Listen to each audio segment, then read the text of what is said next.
Is this silence calling silence?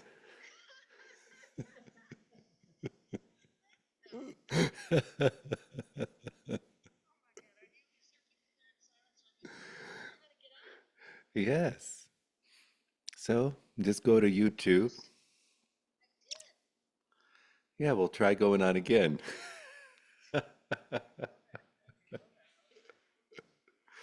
I'm wearing something green, and I'm sitting in silence.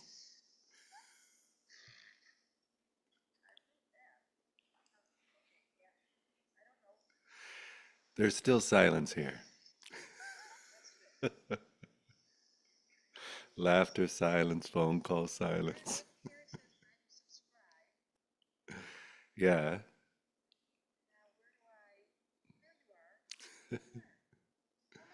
you should probably see me on the phone.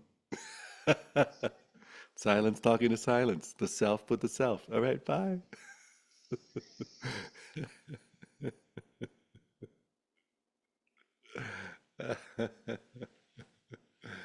uh, sad song everywhere. From the phone to the silence to the baby. Everywhere, sad song. Welcome to sad song. And the sweet, rainy, cold, beautifully wet, vividly, vibrantly alive evening here in Colorado. I'm so happy there's rain. Been loving the sound of it all day and being outside in it.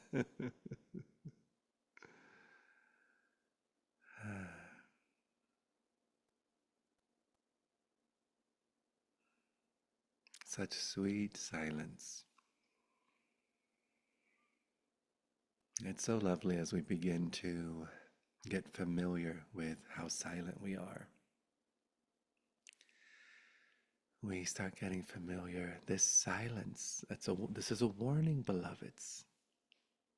This is a warning. That's pretty dangerous. All annihilating the silence. Our willingness to sit as silence. Maybe at first it seems like we're sitting in silence. That's totally okay. Totally appropriate. Maybe at first we think we're creating silence, fostering silence, attempting to maintain silence, sustain silence, hoping that other motherfuckers are silent, hoping that the world could be silent, or the traffic, or the noise, or our kids, or the neighbors. So innocent, so appropriate, but in our willingness to be with the silence that is, the silence that is not interrupted by appearances and sounds from apparent appearances. With this that listens, with this silence. Notice as you stop for a moment, there's this silence. The silence always wins. Even someone that has a chart full of Gemini cannot out talk, outrun this silence. Silence is what is. Silence is what's here. Before the apparent movie, before the apparent experience, before the thoughts turn on during the day, silence. After the movie, after the appearance of thoughts, silence. After the last remnants of a universe, silence. And blessedly in satsang, the sweet privilege, the immaculate choice to notice to notice this silence that's here, even during all appearances.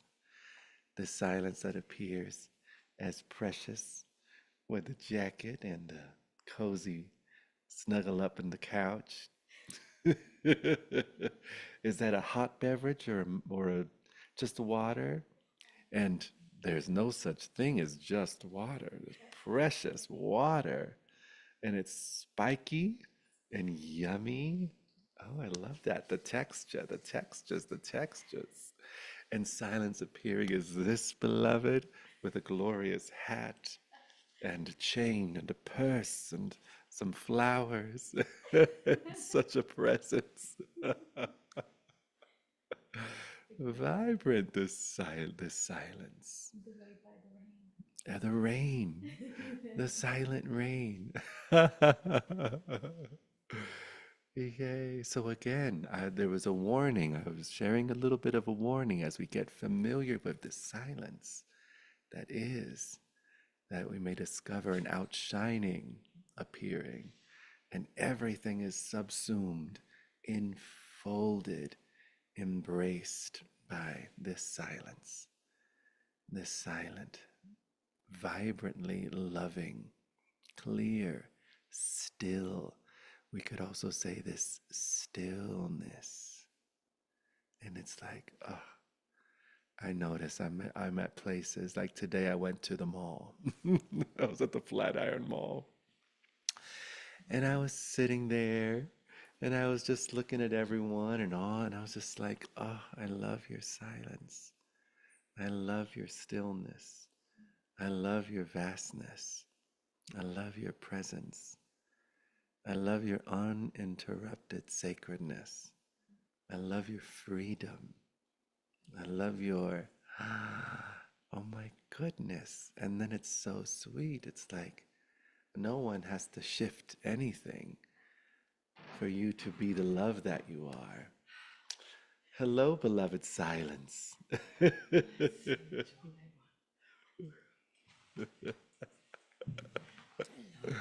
Hello.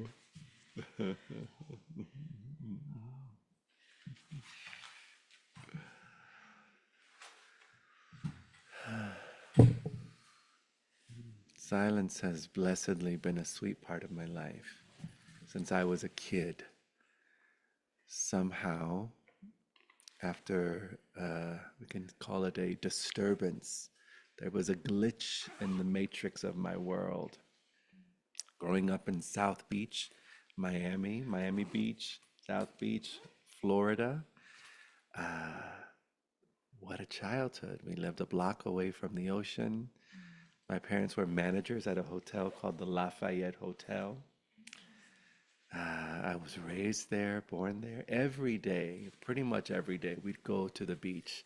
I'd get home from school, throw off everything, put on my favorite gold little Speedo, and run out. I would have my Miss Piggy doll with her little purple dress, and I'd run to the beach, and it felt like it took forever to get to the ocean. It was that time where the sand was so long, and then there was like this kind of like little sand hump mound little hill, and I would run, and then I'd get to the top of it and just be like, and then see the ocean because I couldn't see the ocean until I got over that hill. And then it was just so, so, so beautiful. I loved my teacher, Mrs. Teal, and I had the most amazing friends. My best friend at the time was Jill Rappaport. And it was a sweet, sweet, sweet life. I had the most amazing friends, audience, these old Jewish women that would sit on their lawn chairs out front, and I'd sing to them, sing my little heart out to them. All the people that would come that were a part of that would come to the hotel, and we'd have a movie night with a big screen and we'd watch funny movies, and it was so beautiful. And then my parents got divorced. Oh, My parents got divorced, and I was taken out of my amazing, lovely life that I loved so much. The ocean, the sunshine, my friends, my music class, the singing and sharing, and all of a sudden, I was whisked away to a very bleak trailer park or Navy living situation for people that were in the Navy in like South or North Carolina, one of the Carolinas. And I had no friends, I had no beach, I had no daddy. I loved my dad so much. It was just it was bleak and so sad. And I How was old like, were you? I was 6 years old. I was like a little old man, just crying nonstop. So sad. I was so sad I had no energy in my body. And I'd crawl on my hands and knees, and I'd crawl up the steps, and I'd crawl down the steps. And it was just a really scary, heavy, depressing, sad time. And I still needed to go to school. I still had a whole life to live. I'm sorry you had to experience that. Oh, thank you, love. Thank I you. hold your little self. Oh, I Ash. received that. I received that. Sweet little Ashley. Thank you, love. It's amazing the the fertilizer we experience, we can say. The the shifts, the plot twists, the glitches, ultimately revealing the grace, the serving, the support, the intelligence beyond circumstance. And so, 6 years old, all of a sudden, I'm going to school, my first day of school, and I was terrified. I remember it was breakfast, and I got my tray, and I was looking around the cafeteria, and I was like, I don't want no one to see me. I don't want no one to talk to me. I don't want no one to know that I'm here, begging that God make me invisible. Please let me be invisible. Please. Feeling like a giant lump of sadness right in my throat. And if anyone were to say anything to me, it was going to explode into a million tears. It was so heavy. And and I saw that there was a corner where nobody was sitting and it was pretty dark. So I was like, ah, there's where I'm going to sit. So I went, yes. And I went and I sat there and I was hypersensitive to all the surroundings and to what everyone was doing, and hypersensitive to being a separate self, to being this little Ashley, and people are going to see me, people are going to talk to me, and I don't want to be here, and this shouldn't be happening. I should be at the beach. I should be at the ocean. I should be back in Florida. My parents shouldn't have gotten divorced or shouldn't have separated. And all these arguments with what is.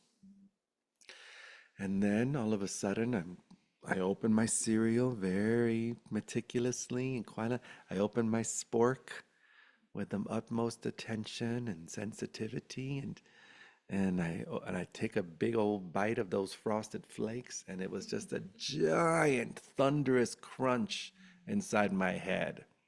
And I was like, I freaked out. I said, "Oh shit, everyone could hear that crunch."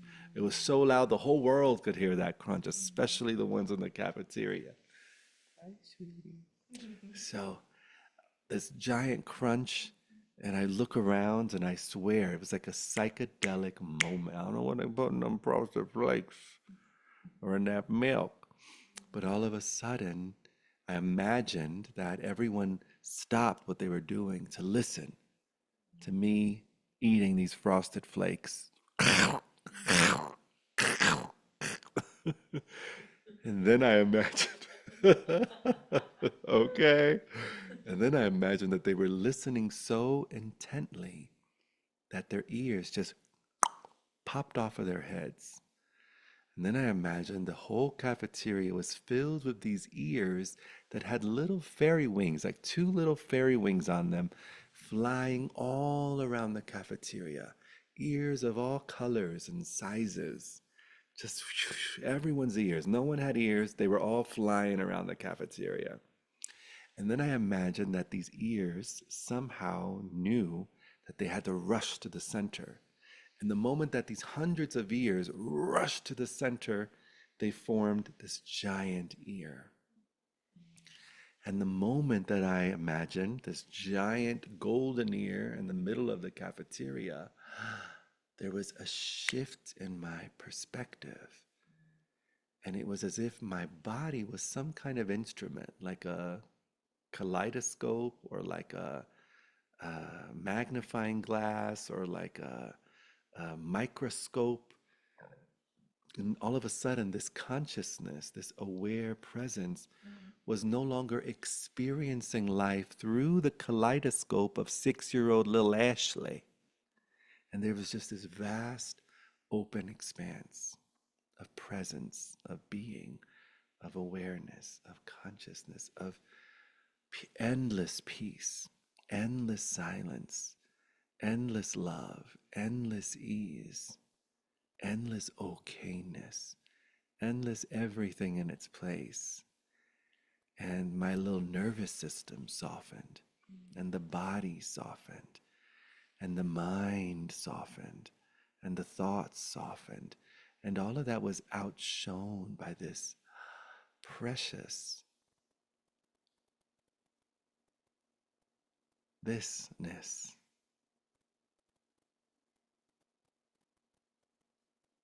And the way my little 6 year old mind attempted to interpret that vast moment of love, of pure godness, of was, oh, every hand together makes God's hand. Every heart together makes God's heart. Every ear together makes God's ear.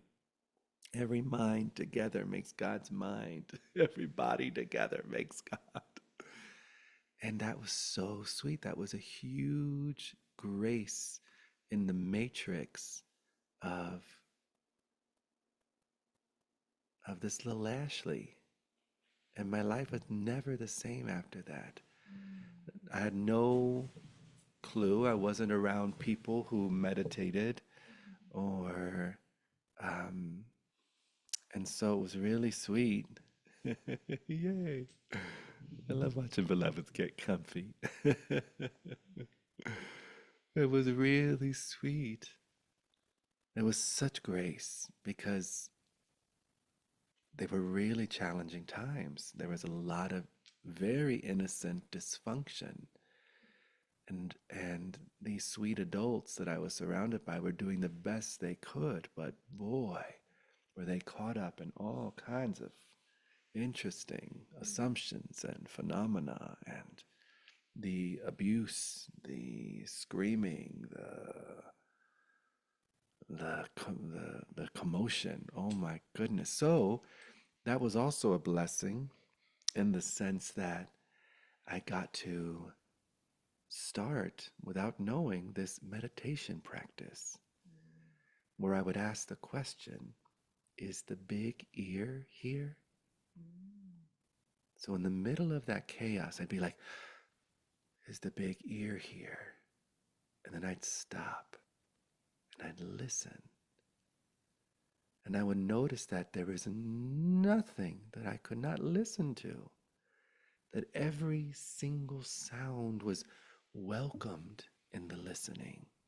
The pretty sounds, the harsh sounds, the soft sounds, the subtle sounds, sounds outside, sounds inside. I noticed I can listen to my feelings. I can listen to my vibrations. I can listen to all the subtle movements. I can listen to my digestion. And in that listen, then I could listen to the sky. And then I can listen to Jupiter and to Mars and to Venus. And in that space of listening, I'd always get to a place of where the listener, that which is being listened to, and the act of listening were not separate things. And they were inseparable celebration of silence. Reminds me of my friend Deborah, who just wrote Listen. And she has a sweet tattoo where, listen and the word silent have the same letters. That's so very sweet. Listen and silent has the same letters, right? Yeah. Almost. Almost. Let's see. Yeah. Silent. That's six letters. And then Listne. Six letters. So sweet. That's so fun. And that, sorry? The cafeteria. The That's what I heard. cafeteria. That is so fun. The cafeteria. I love that so much. Yes. I should start a little cafe called the Cafeteria. That's so sweet. Such silence. And I fell in love with this silence and noticed that this silence, that listening revealed the silence that is. And then it wasn't like there was silence and there were the things listened to. It was like they were inseparable. Silence and sound, inseparable. And I noticed very gratefully that this silence was always reliable.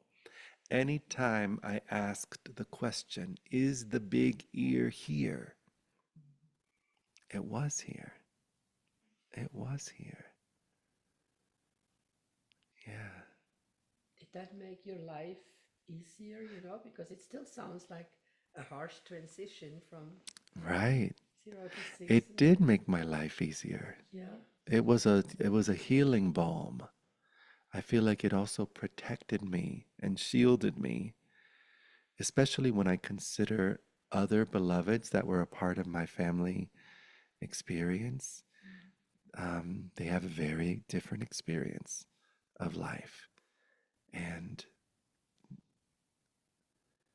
somehow, because we can have these experiences, and so many beloveds do have various kinds of experiences. I speak to so many that as children they were like, for a lot of beloveds, so it's so natural that it's terrifying, and they never want to have that experience again. It's like an ego death, and it's like, oh no, no, no, no, no, no, no. So, innocently, nervous systems, personalities get very busy crafting, curating a life that forever keeps them overlooking this silence, this vastness, this endlessness, this emptiness, this non I don't existness. And in my case, I really liked it. In my case, I really liked it. I really liked it. I noticed the immediate relief in that opening. I noticed that it felt like it was just good. It felt like God. I was like, oh, there is a God. And it's not someone somewhere. It's God experiencing itself as all of this. Every hand together is God's hand. Every eye together is God's eye.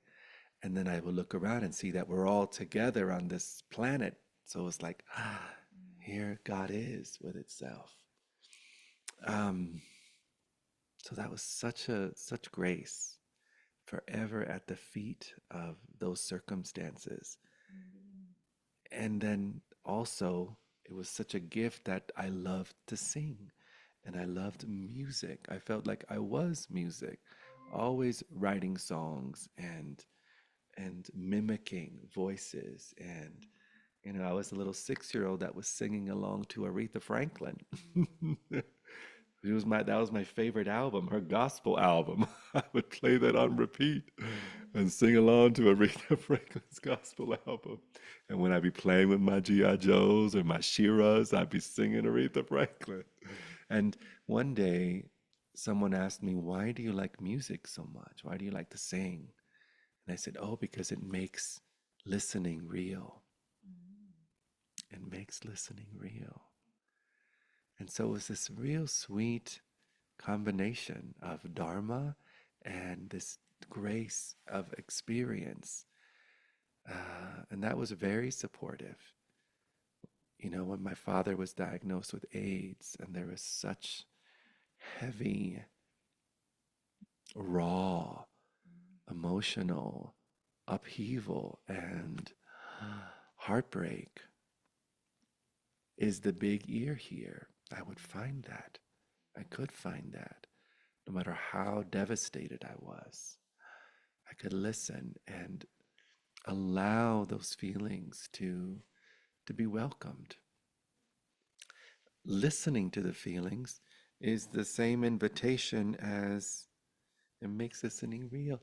Yes, listening to the feelings is the same invitation as allowing everything to be as it is. To observe it, right? And the observing of it and the noticing of it. It's allowed to just be itself. Everything cannot help but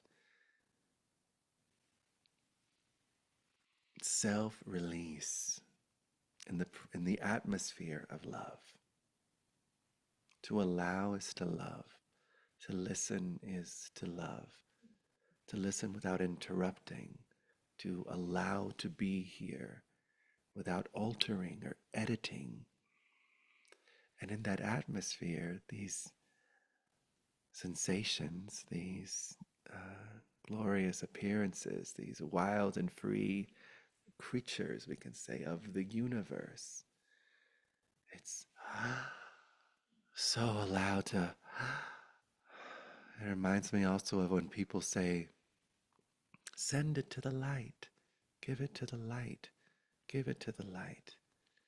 Well, guess what? The light may be appropriate, that one may assume the light is somewhere else. And in stopping for a moment and noticing and considering that maybe awareness and light are synonymous. The only place, source of light, is right where you are, just as you are. You are the light and the way. It may be appropriate in one's evolution to imagine someone else is the light and the way. But danger, especially if there's love and devotion there. And that real, I tell people all the time, if you really love your deity, your Jesus, your guru, that love will annihilate any sense of separation. And you may discover that you and the object of your affection, of your devotion, of your love are one and the same. The self with the self, presence with presence.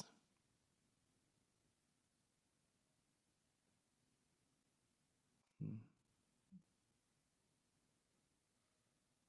It's my favorite kind of danger.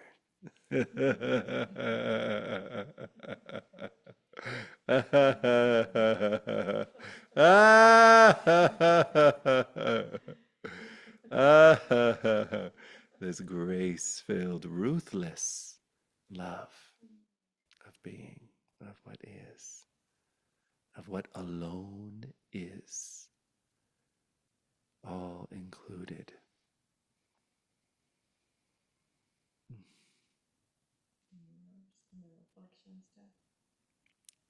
Sorry, The mirrors and the the reflections. mirrors and the reflections. Yes, sweeties, such sweeties that hold, that have no chance in the presence of that which has never known anything separate.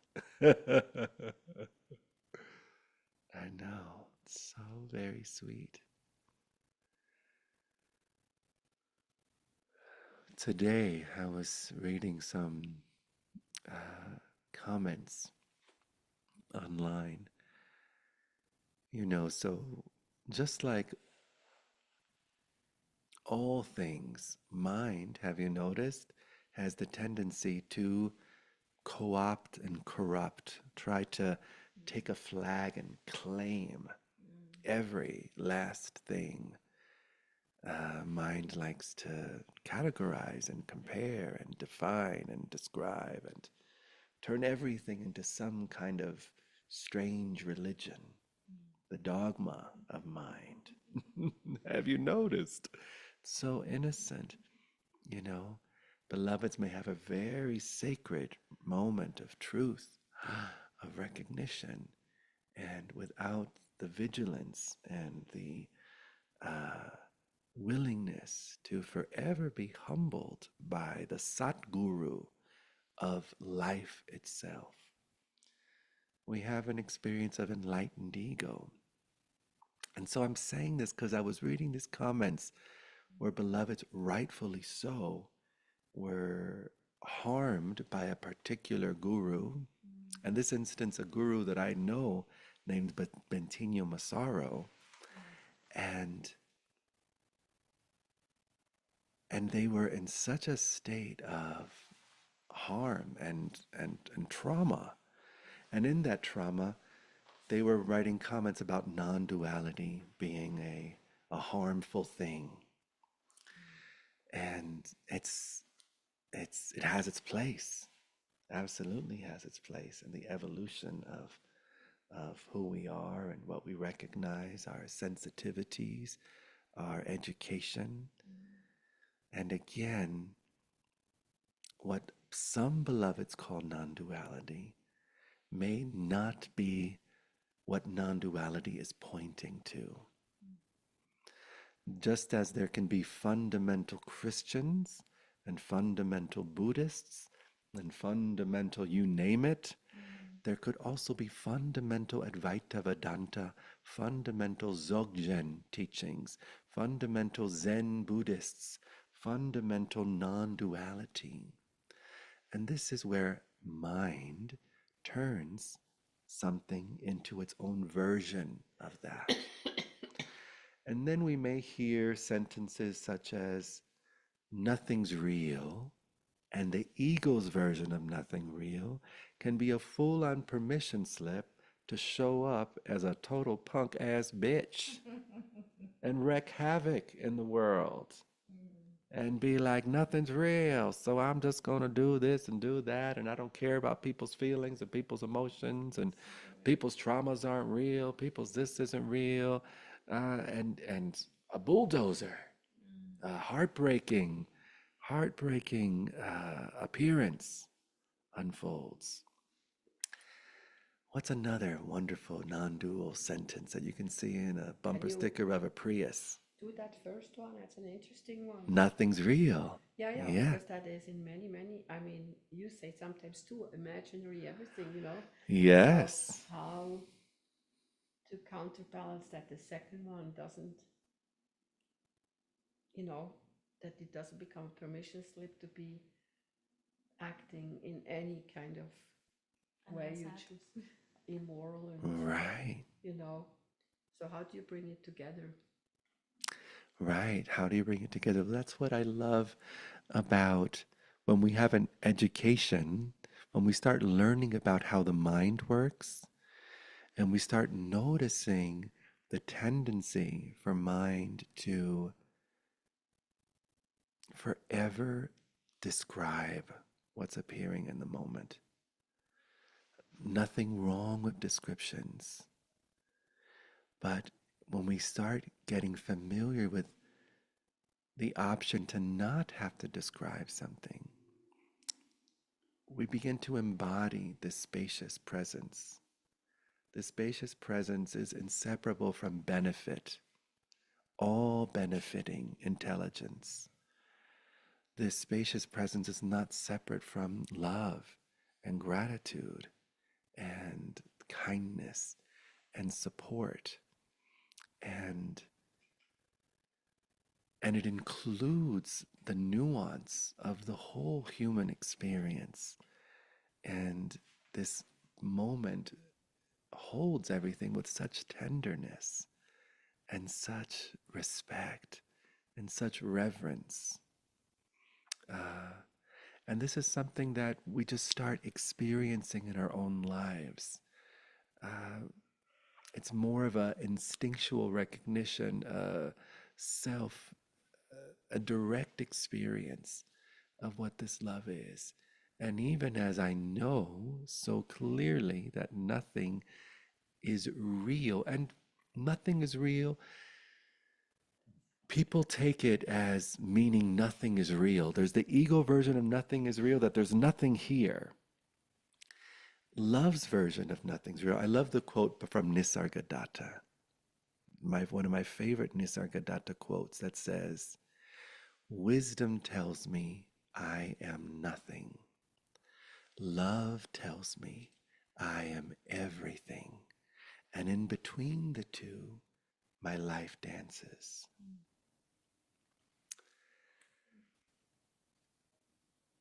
The story of things is not real. The label of things is not real. It's wondrous, it's exciting, adventurous, and can be horrifying. And but our bodies are real. This couch is real, and it's not just a couch. It's the universe. It's not just a body. It's the universe. It's not just our underwear. It's the universe. It's not just a toe clipper. It's the universe. It's not just the fork. It's the universe. It's not just the spoon. It's not just that I'm listening. It's the universe. It's not just that I hear you. It's the universe. It's not just that let's talk. It's the universe. It's not just life. It's the universe here with itself. Is that clear? Who was the first person to name something? When did humans invite or discover the technology of naming something? Feel into it. We're monkeys, naked monkeys on a wet rock soaring through infinity. Did fire comes first? The discovery of the technology of fire? Or did a human uttering, speaking, pointing, using language, describing something? Who was the first person to describe something? Could you imagine that moment? The practical applications of that? It's like, give me that rabbit leg instead of giving the person a turd. I made it practical. I want a drink of water instead of giving that person whatever. You know what I'm saying? There's practical applications to languaging, but we forgot that we made it up. It's all a human thing. Is that clear? Claudia, what's your relationship to the experience of human beings in language? What do you imagine? How do you imagine? Do you think we've always talked since we crawled out of the ocean? How do you imagine talking happened and naming things happened?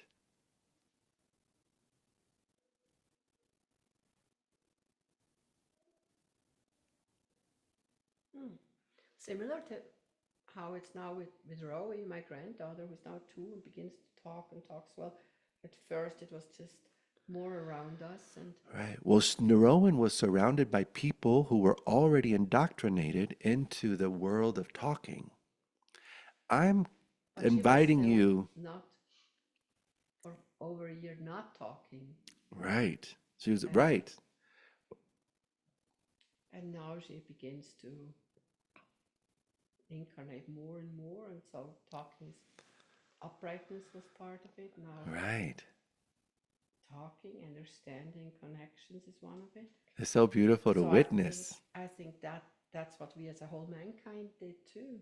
We Okay, were but first very who unverbal and none, just and well more guided by our senses. who were we surrounded by that was talking for us to learn talking? The communication, Gods, yeah. That makes me think the of gods, the spirits. that makes me The think of the gods, the studies spirits. of Dolores Dolores can. Oh, can we pass the mic? I forget there's beloveds at home listening. Mhm. You Yes. can do it. Yes, Dolores Cannon. It's So, fun. It's a fun thing to consider because we don't think about this. We just think talking always happened. yeah. We're just always talking. And that's not true. It is a technology that will have a beginning, a middle, and it will end. Talking will end. Describing will end. Defining dictionaries will all dissolve. Every single one of them. So it's I'm curious. Like let's get real. Yes. So this makes me think of the studies of Dolores Cannon, and when she does Yes. the regressions and the sessions and whatnot, and then she makes connection with this beings, right? Yeah. From other lives or other planets or Yeah. other Dimensions. dimensions. Thank you for the word that I was Uh-huh. looking for. From Yeah. other dimensions, and they try to put into words to be able to communicate with her, Right. but they tell her this is a human thing. We just know it, we just feel it, and we just have knowledge Right. of it. There's no way to describe it, so it's hard for these beings to be able to put it into words. So yeah, Right. it is a total human thing. So let's Right. let's get to the moment where we get to like these other beings and just feel each other, so or know Right. it, right? Right. Instead of putting it to words, put it a color or a name or a label Yeah. So like that. exciting to discover we have that option. Yeah, that That too. we're not Yeah. just limited to relating Yeah. as words and projection Mm-hmm. and labels and boxes of definitions. Mm-hmm. Yes, Claudia. I think I didn't express my questions well. It seems to me two different levels. The one, nothing is real, Uh huh. and then what you said, and then not to take it as a free pass to be an asshole, like how you said it, you know.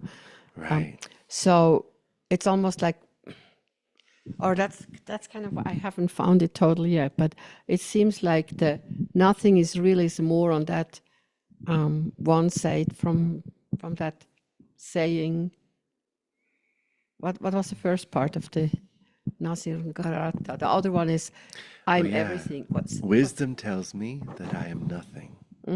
Love tells me that I am everything. so it sounds to me like the first statement comes from that land of wisdom, and the second comes from the land of fullness, love. Well, that's what's so beautiful with And the so integration. they are not Yes. from the same level. Those they don't contradict each other. They're not. How do you say? I'm nothing, and yet it's not a permission slip to behave however to our Right. human family, to each other, to ourselves. Right. It's probably, I just wondered how my feeling is absolutely that's right. The one is not a permission slip for the other, but where is it that it's not? So And that's up to each human being to discover in their own space, in their own time. Yeah, the balancing between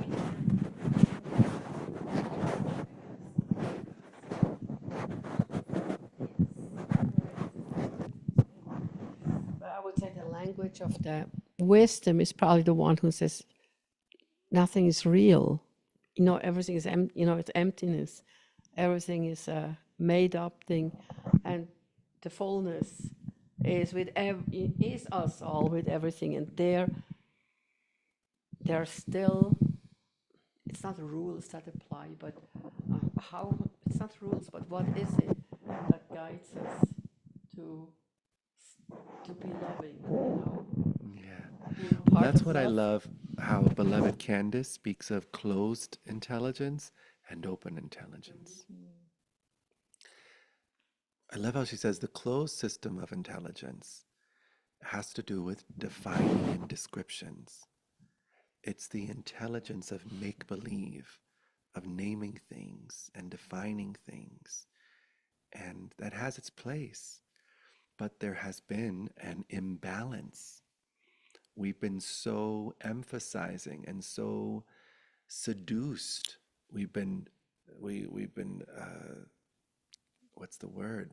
We put a Condition. spell on ourselves, literally with spelling things.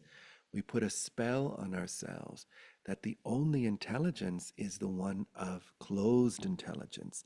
That's a tree, that's a person, that's a thing, that's a dimension, that's a spirit, that's a this, that's a that. Mhm. and and and hence we have the world that we have. We have such a emphasis on separation consciousness.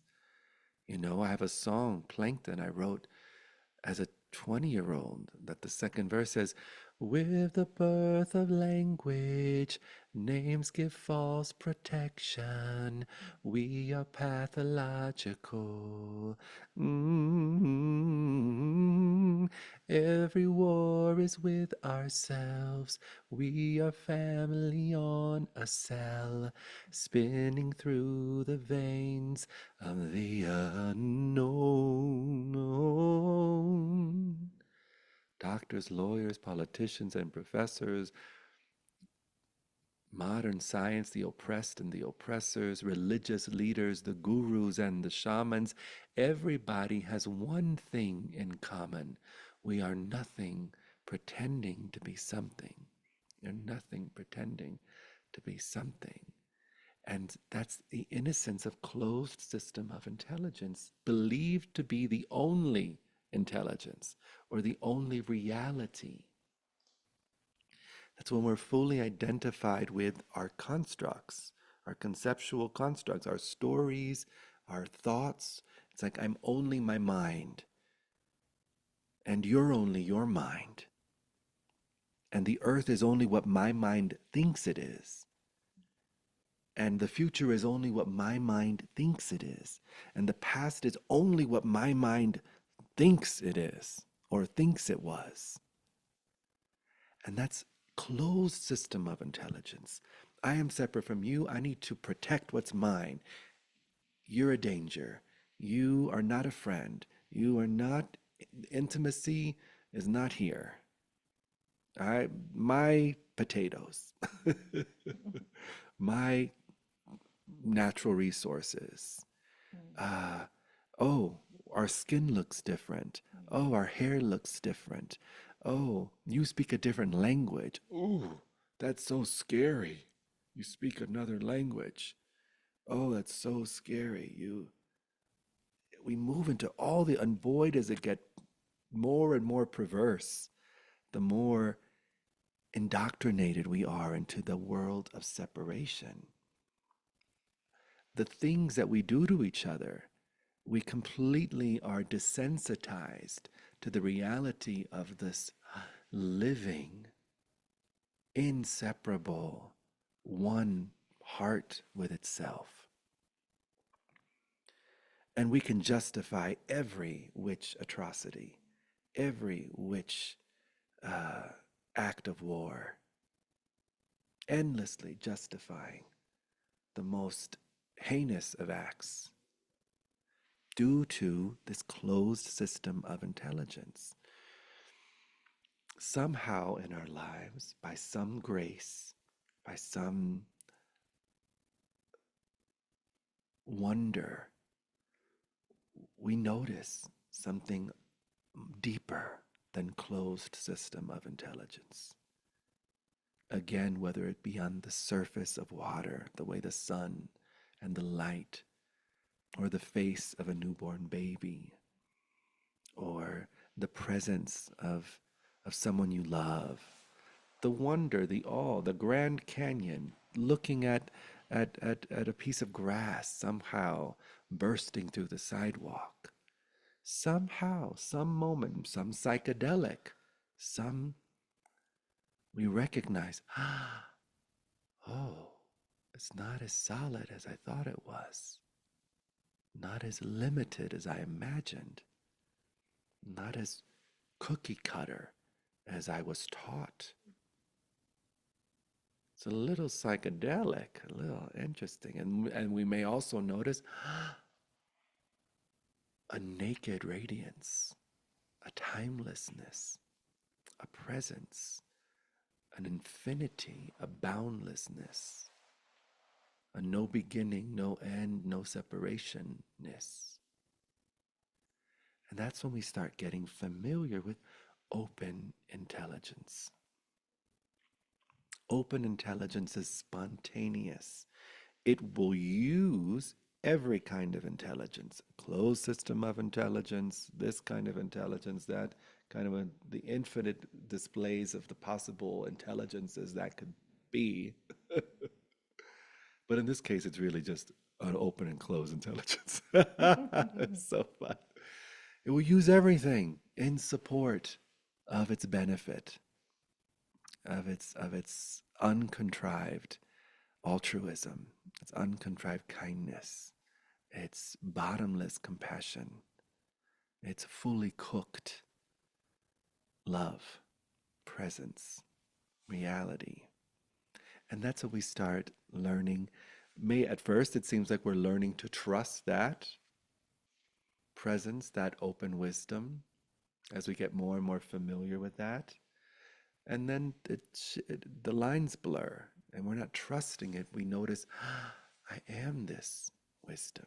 I am this loving intelligence. I am closed system of intelligence, and that can be celebrated. Open intelligence has no problem with a closed system of intelligence.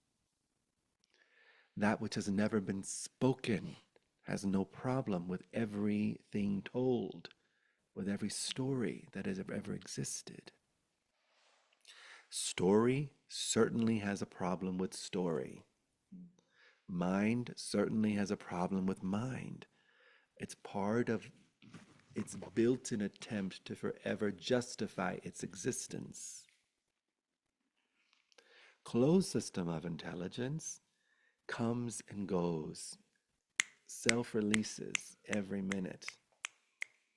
Open system of intelligence never comes and goes. Always stable, always clear, always here, always available, always bright. True in every point in the hologram of holograms. True in every space, in every dimension, in every realm, in every form of communication, in every form of celebration, of exaltation. And as we open to that open system of intelligence, we notice it subsumes the closed system of intelligence. And then the closed system of intelligence never was anything separate or apart. Its closed system of intelligence is the glow of the roaring infinite fire of love. It's the warmth of that fire. It's the celebration, the confetti of wholeness celebrating itself. And we get familiar with that as we stop and open to ourselves as also open intelligence. That moment as a 6-year-old, in the big ear moment, I shifted my allegiance, my attention, my emphasis in the moment from a closed system of a little Ashley that's fucking pissed off that I'm no longer in the beach anymore and so sad that my parents don't like each other anymore and I'm not in my same school anymore and I don't have any Cuban food anymore and to there is that pop to open intelligence, not bound, not looking through the peephole of the assumed identity. Vast, radiant okayness, everything in its place, full on cuddle puddle of intimacy and welcome, and I love you, and all is well, and there's peace here, and there's nothing but peace here, and there's freedom here, and nothing but freedom here. That has its own intelligence that we start surrendering to. What happens with a lot of beloveds in non-dual circles, we can say in all kinds of circles, this is the nature of mind, is, oh, I know exactly what I need to do. I know what's best. The moment we imagine we know what's best for someone else is a good clue that that love has been co-opted by the ego's attempt to change something, fix something, alter something, manipulate something. And boy, what the things teachers and gurus do in the name of, I know what's best for you. This is what you need to learn. This is what you need to realize. This is what you need to. And it could come from the best place, the most wonderful of intentions. But what's the saying? The road to hell was built by good intentions. You ever heard that one? The road to hell was paved by good intentions.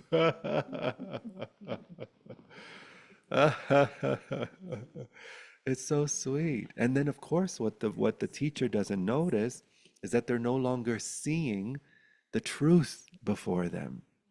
They are seeing their own projection, their own unmet trauma onto the beloved in front of them, thinking it's another beloved. Mind stories again. Mind stories. And our willingness to come back to what is, which come back doesn't mean you go anywhere. Noticing where you already are. Emphasizing within yourself the wholeness that is. In the presence of an apparent other, it's like, hello, wholeness. Not one atom out of place. Not one nervous system out of place. Not one vibration out of place. Pure emanation of source, love, intelligence, just as you are. Pure emanation of source, love, intelligence, just as you are. Pure emanation of source, love, intelligence, just as you are.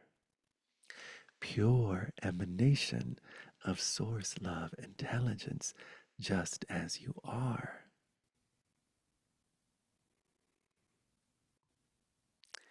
In the presence of that, there is such permission for healing to happen if it's relevant, for openings to happen, for joy to happen, for a softening to happen, for a phone call to a masseuse to happen if they're relevant, to a doctor, to a therapist, to a trip to the countryside.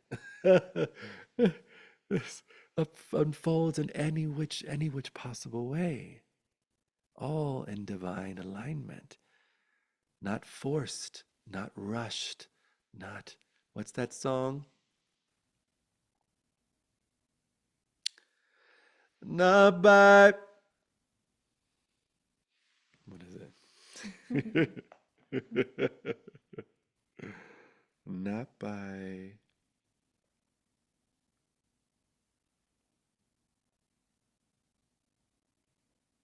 wait, is this one? What are the lyrics?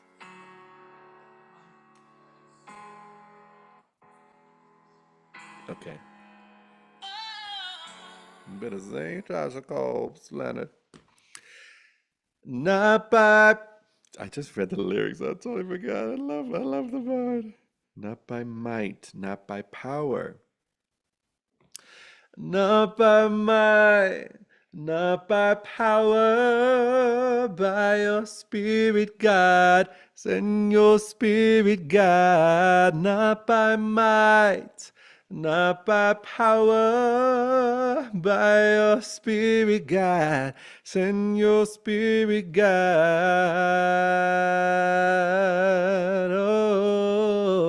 Oh, hey.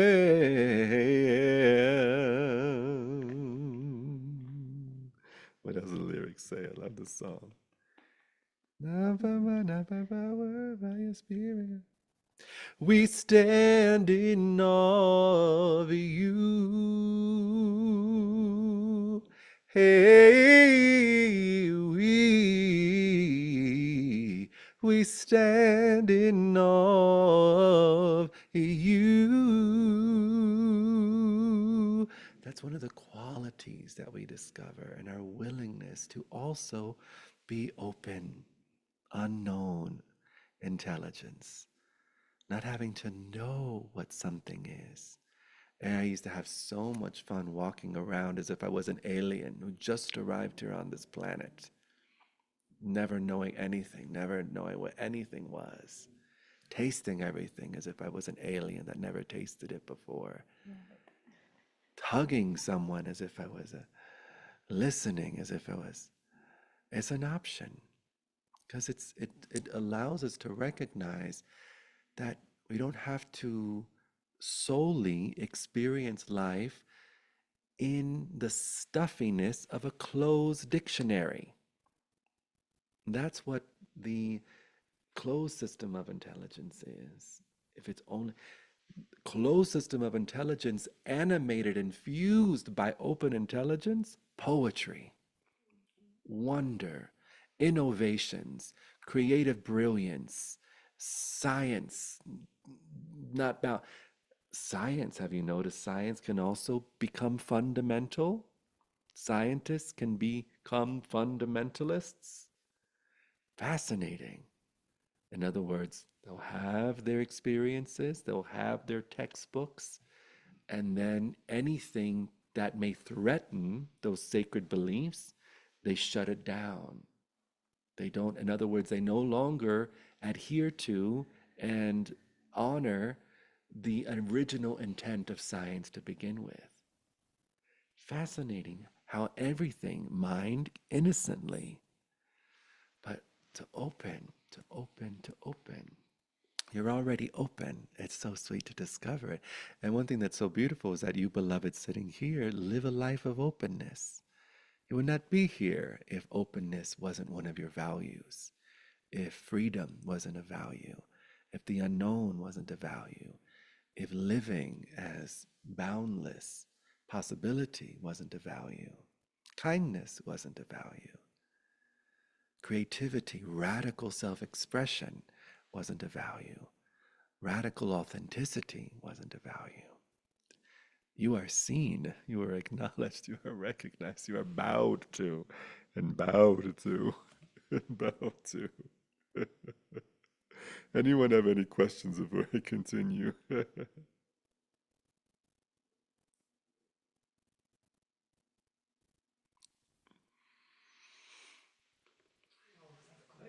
I loved it. I have one of my personal life, but first back to the Navagata, or what's his name? Nisargadatta, Nisargadatta, Nisargadatta. Nisargadatta. Nisargadatta. You see, in that fairy tale, or I love it, yes. there is this wisdom land and the empty or silence, and then the fullness, and I dance between. The way how Candice frames, there is a bigger one and the other one is in it, they're closed. Yeah. So what is the surrounding one in the Nisargadatta? Because he So says there are Nisargadatta, two and I dance between them. so What is the, Nisargadatta is also attempting to speak the unspeakable with words, but what is the one which attempting to includes point. both? Well, in this moment, let's say, look at your one hand and let that hand represent phenomena. Let it represent the dictionary, everything that can be known, mind. And now look at the other hand and notice that the formless, the unmanifest, the awareness, the consciousness, the inconceivable. And now notice you are that which sees both.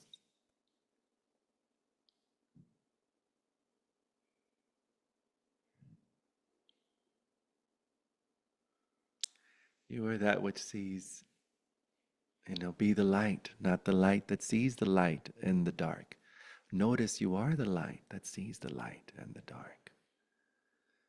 The awareness, and it's all included, all welcome.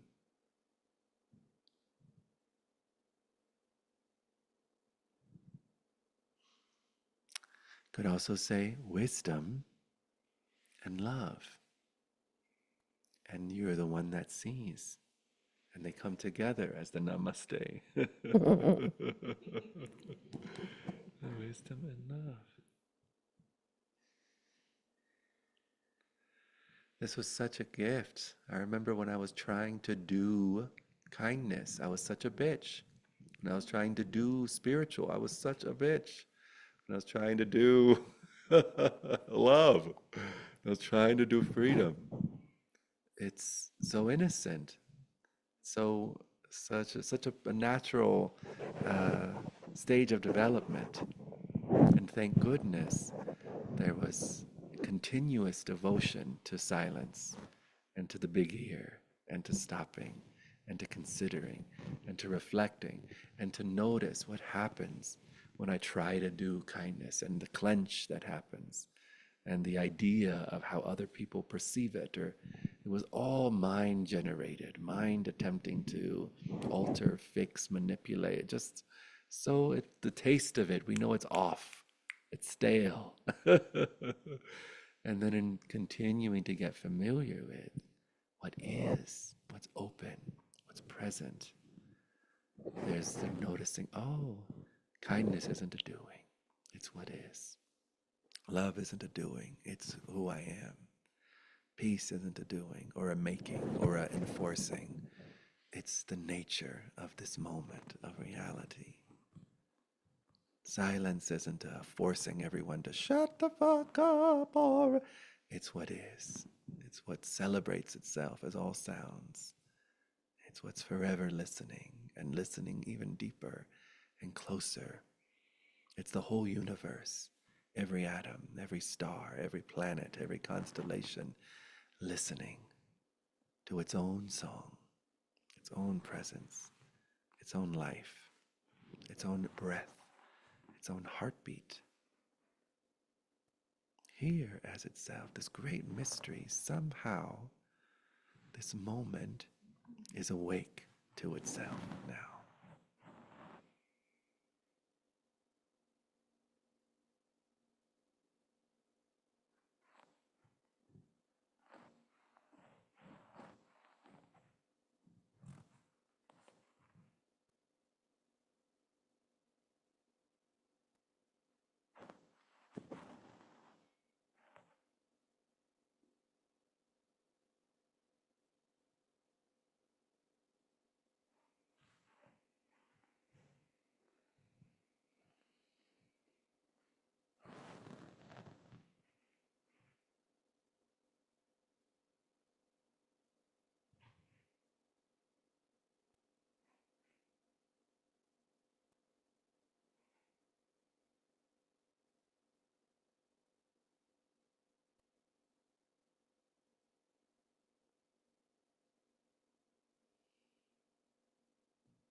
Just like this, just so. Again, everything included. Every thought, welcome. Every lifetime, welcome. Every dream of a lifetime, welcome. Every dream of a no lifetime, welcome. It's so sweet. I went to the sweetest satsang this morning by a being, a woman named Yogi Shri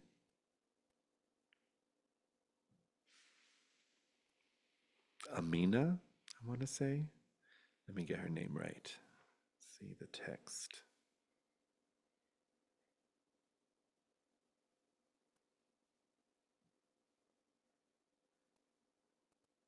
Amani. Yogi Shri Amani.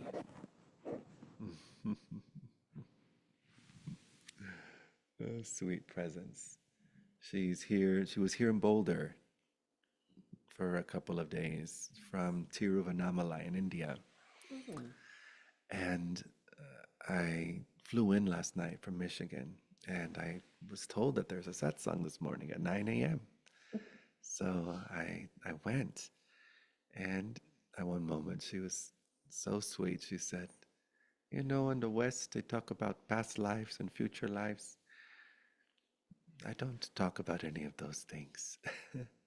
I say, dissolve into the love you are now. Dissolve into the love you are now." So precious. So precious. Such an option. And that's what open intelligence is. Discovering the warmth of the awareness we are, and how every appearance is a sugar cube dissolving in its sweetness, dissolving in its warmth.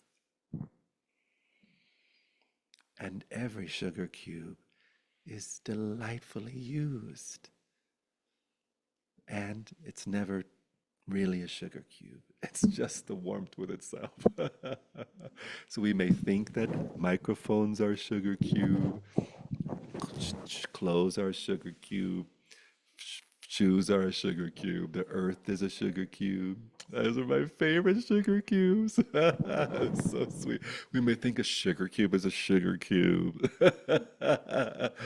And danger. The closer we're willing to rest is what is. Nothing survives any description, and it's all just one self here with itself, one love here with itself, one presence here with itself, just as this moment is. Freedom now, liberation now. Yes. The personal one I mentioned was, I think I was about 10, 9, 10, 11.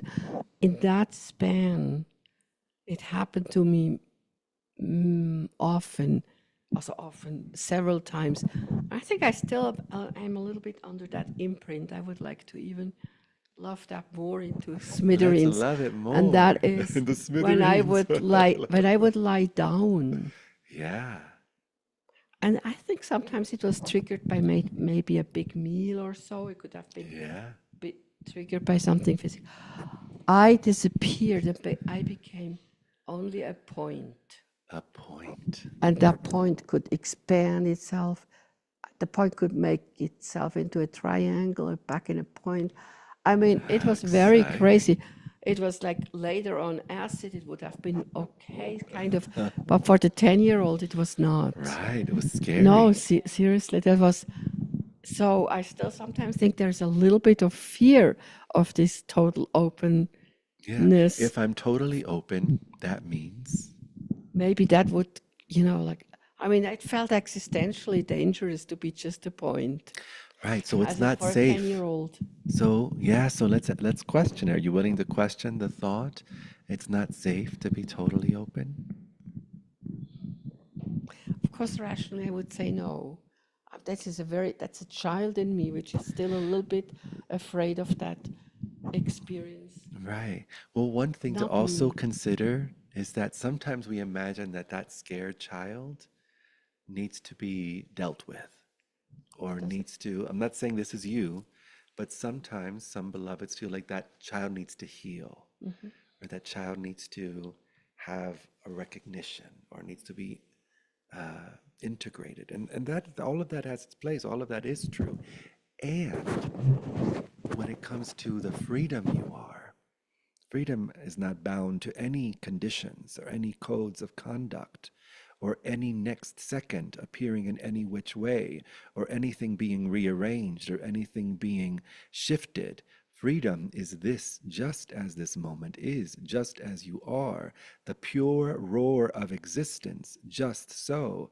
You can have a child inside with all of its assumptions and all of its conceptual make-believe fantasy worlds, and all of its fears, and all of its afflictions, and all of its karma, and still be the freedom you are.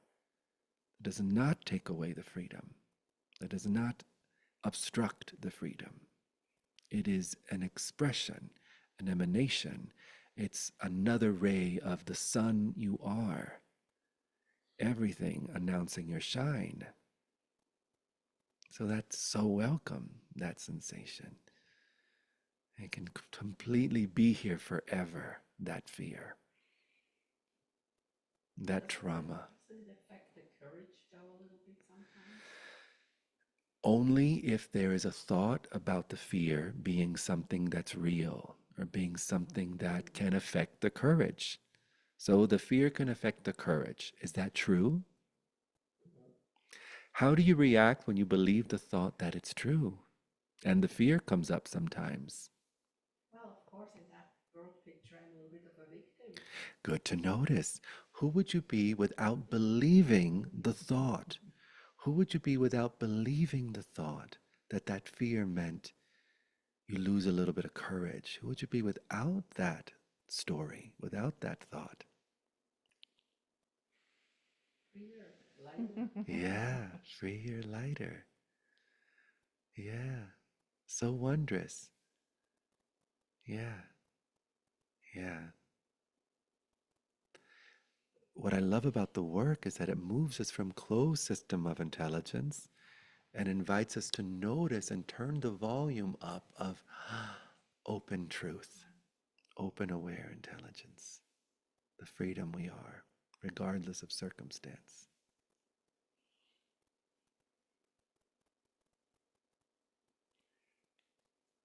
I love all my.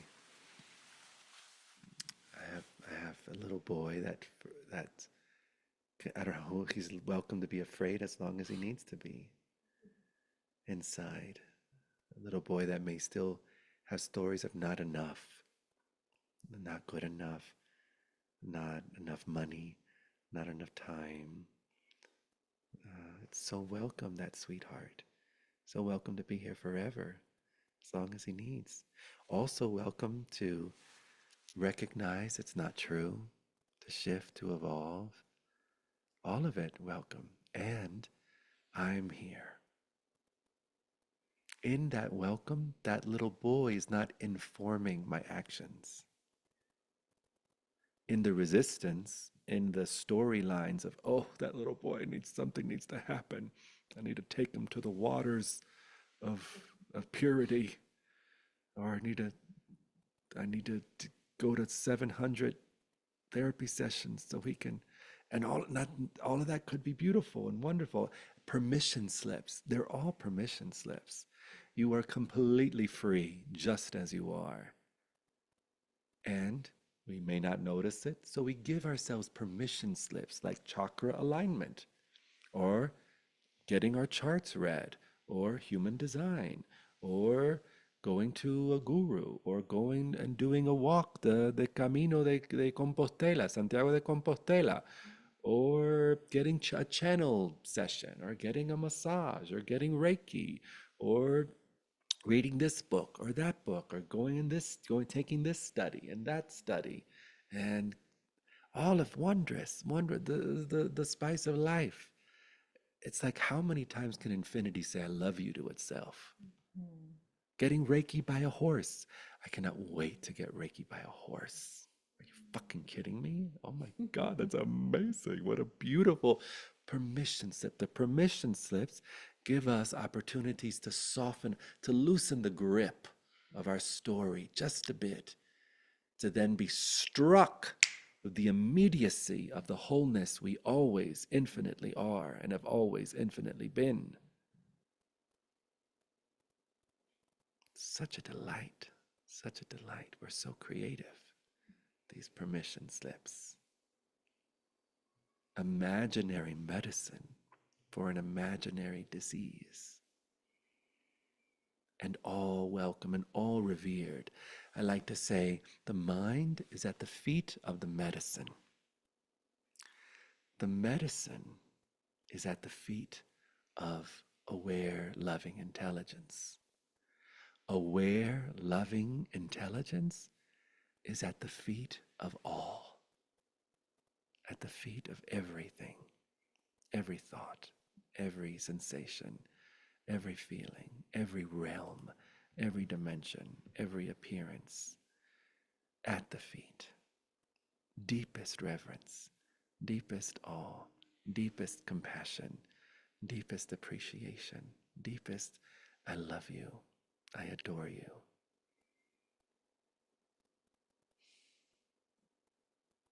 It's so real, this love. Love is real. Peace is real. Freedom is real. Clarity is real.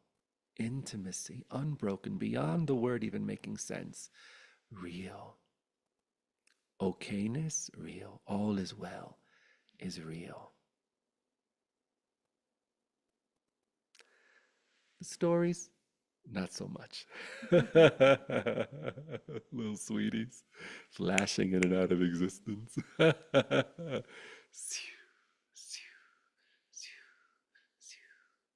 Etch a sketch, divine etch a sketch. Nothing ever really stuck. Just seems like it did. But the blazing heat of what's true, still here, still bright, reliable, reliable, and not reliable from a mouthpiece, from a talking head, from a YouTube video, from a class, from a guru, from a teacher, from a disembodied, channeled entity, real from your direct experience. You notice yourself right where you sit. Notice for yourself here. And what do we notice? Am I aware? That's it. Am I aware? How big is this awareness? Is there, what else? What am I aware of? Where is the only place this world has ever appeared?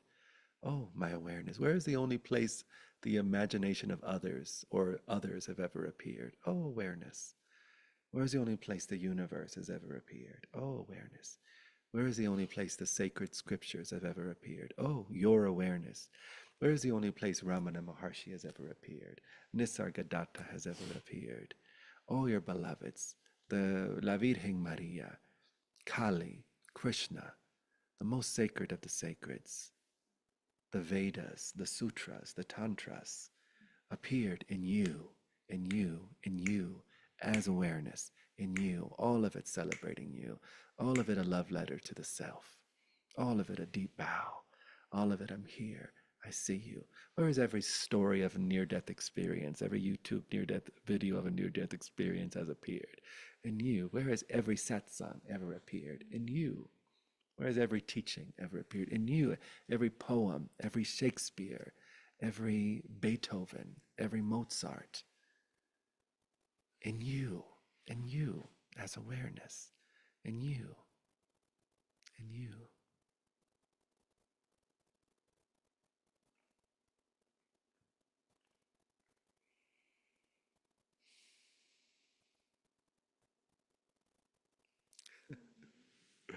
What a sweet little satsang.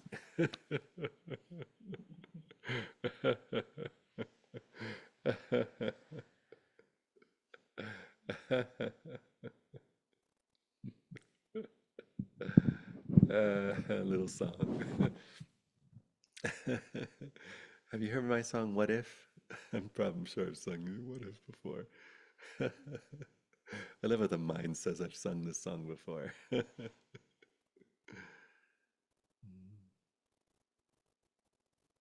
Maybe tonight the song is silence.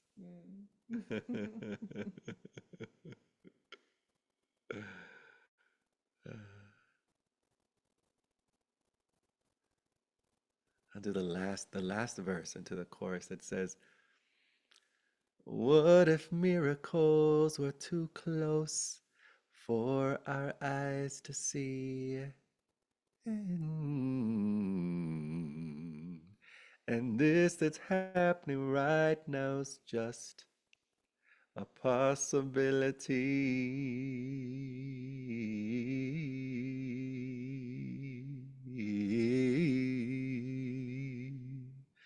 What if you are dreaming you're asleep? What if you are dreaming? You're not awake, you're unconscious, you still haven't realized the self just yet. What if you are dreaming? You're asleep when you're awake. What if God said thank you back? What if God said thank you back? Oh, what would you say?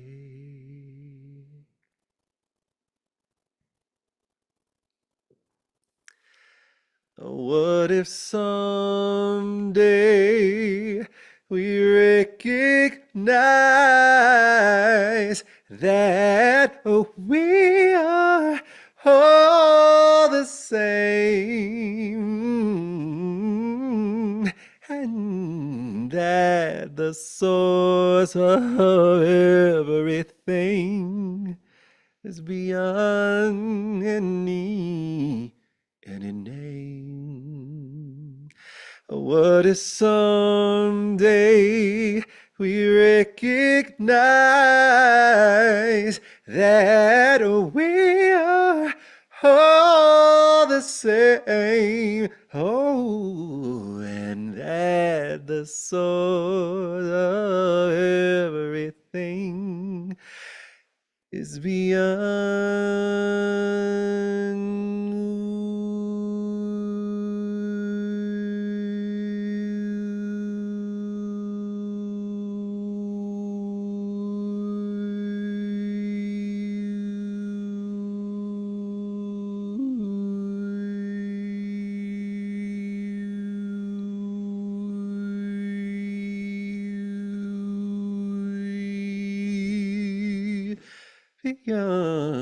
any name, any name, any name. What if, what if, what if, what if, what if?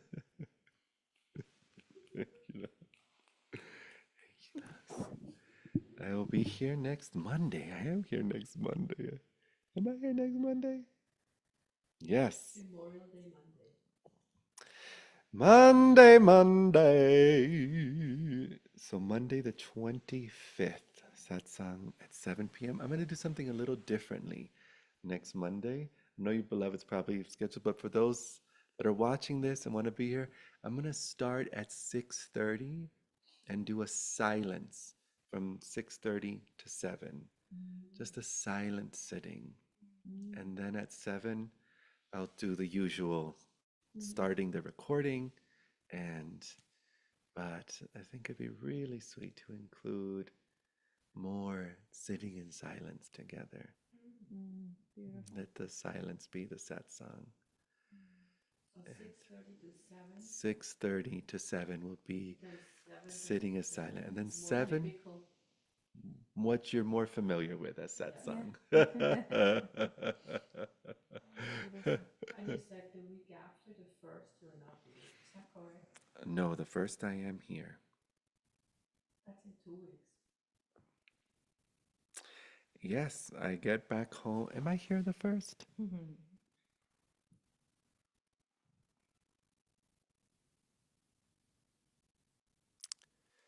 I'm driving back from Sedona on the 31st, and I'm spending the night the 31st till the 1st and coming. I don't think I'll make it. I don't want to rush trying to make it here on the 1st because I'll be driving in from Moab.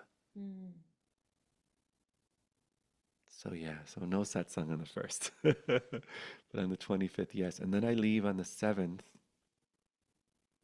to Hawaii for Aloha Waska, Oh, nice. the Aloha Waska retreat. None. First no, eighth no. Right, so there's no satsang till, let me see what my flight is. I come back from Hawaii on the 22nd. Let me see, is it the 21st to 22nd, or am I flying the 22nd to the 23rd? Let's see, Lahui to Denver. The 21st, I arrive here at 6:28 a.m. on the 22nd. So there'll be the next satsang after the 25th will be on June 22nd that night. That's a Monday. Okay. It's Monday. Okay. The first two no, and the third yes. The first two, no, right? The first three no. The first three, no. No, the first three, no. 1, 8, And 15. 15. 1, 8, 15, no. Yeah. 22nd, yes. 29th, yes. Okay. On the 27th, a Saturday, I'll be performing with Felisa for the Nina Simone tribute at the Dazzle in Yeah, yeah, yeah. in Denver as an option. It can be really sweet. There's a full band. It's Felisa, myself, and a beloved named Christine. Um, and what else I want to share? July 1st, I start integrating the infinite, and there's still some spaces left for that. If anyone's interested in integrating the infinite, we're going to be getting together every Wednesday night on Zoom, and we're going to do a deep dive into integrating this presence into every facet of our lived experience. Integration is so valuable. Sometimes we compartmentalize and we're just aware when we're at satsang, when we're on retreat. And we don't notice that awareness is an option in relationship. Awareness is an option in work, in creativity, in paying the bills, in finances, in health, in wellness, in relationship with concepts such as death and disease and time. Uh, so that's going to be really sweet, integrating the infinite.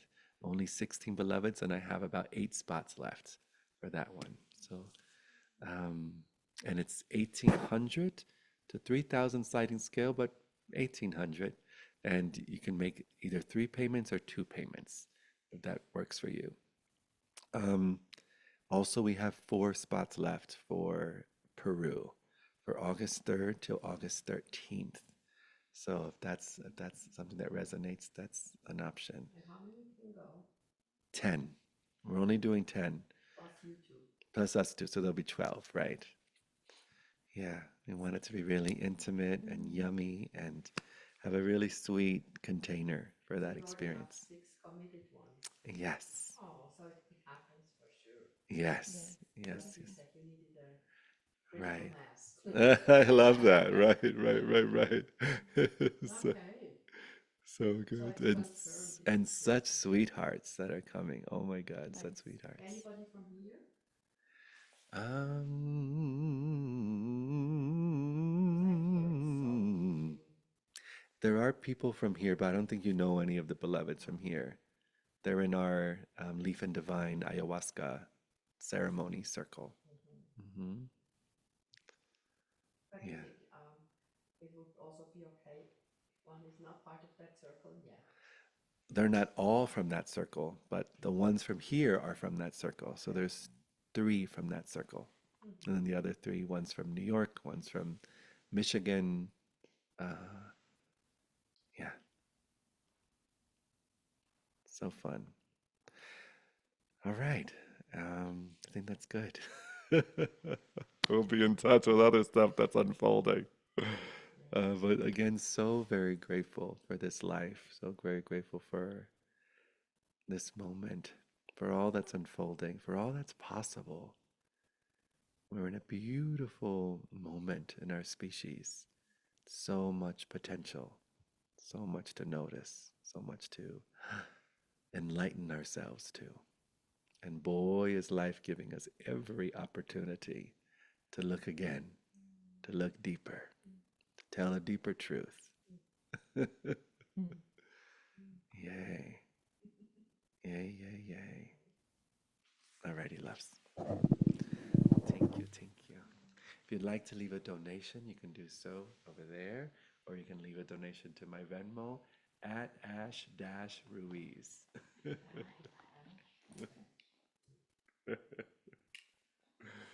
So sweet. These girls are sad. Oh my God, they're so cute. How fast I got sad.